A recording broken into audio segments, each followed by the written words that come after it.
On peut avoir n'importe quel grand défi économique, démocratique, social qu'on voudrait imaginer. On a affaire à une crise biophysique qui, techniquement et mathématiquement parlant, par l'accumulation du CO2, si ce n'est pas réglé, c'est le déclenchement des boucles de rétroaction positive. Et là, on ne pourra même plus rien régler si tout ça se manifeste. Mais il y a 5 ou 6 ans, Claude Villeneuve, qui est un de nos experts en question scientifique de changement climatique, a écrit un livre, « Est-il trop tard? » Et on m'a demandé de le commenter, j'ai lu le livre, je l'ai. J'ai pas trouvé la réponse tout de suite, c'était un peu compliqué, jusqu'à ce que je relise et que je cherche. Au tout début, il dit « Oui, il est trop tard ». Ça fait 5 ou 6 ans.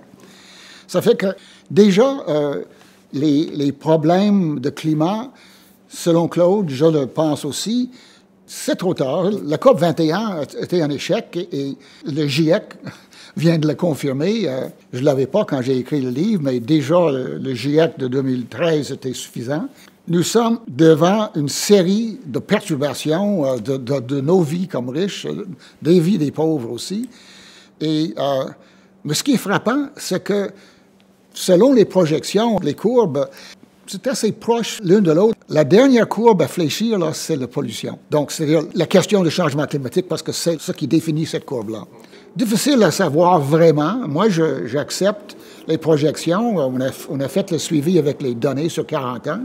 J'ajoute ou je regarde dans le détail l'accessibilité à l'énergie qui nous maintient en vie. Et je dis, OK, la pollution ça s'en vient, mais c'est-à-dire l'effondrement climatique. Mais je soupçonne que la production industrielle, ce qui définit une autre des courbes, c'est probablement déjà en cours.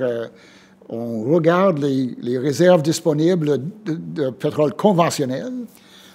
Je pense que c'est vraiment une méprise de penser que le gaz et le pétrole de schiste vont nous sauver les sables bitumineux.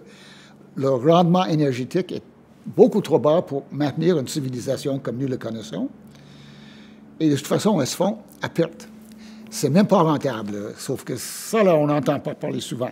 Dans l'annexe, vous mentionnez « Nous sommes obligés d'abandonner notre propos quant au succès de Paris. Nous sommes d'ores et déjà confrontés à la catastrophe annoncée. Et cela non seulement pour nos enfants, mais pour nous-mêmes.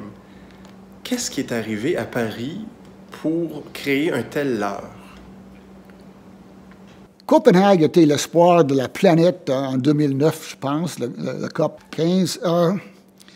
Et on a raté la cible. Il y avait vraiment, tout le monde était d'accord que vraiment, là, on n'a pas eu le résultat qu'on voulait à Copenhague.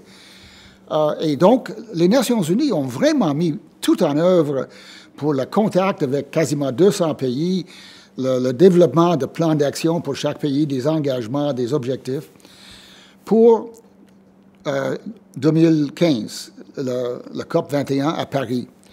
Et ils avaient abandonné l'idée de quelque chose d'obligatoire. C'était des engagements volontaires, j'oublie le terme formel.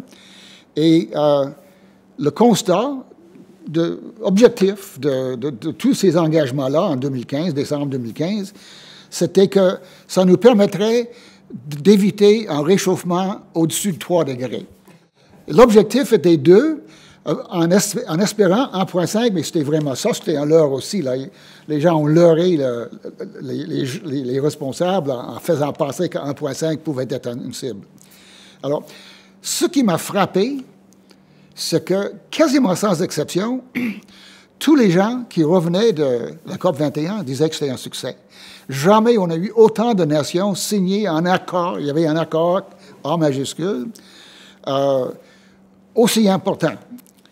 Et on n'entendait vraiment pas souvent, jusqu'à récemment, que l'accord visait 3 degrés, la catastrophe.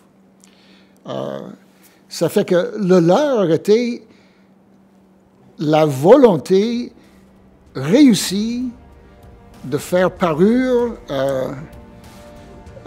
devant une crise que tout le monde reconnaissait. Et la DUC, la déclaration, commence avec cette sorte de constat-là. On n'a pas pu accepter qu'on a manqué notre coup.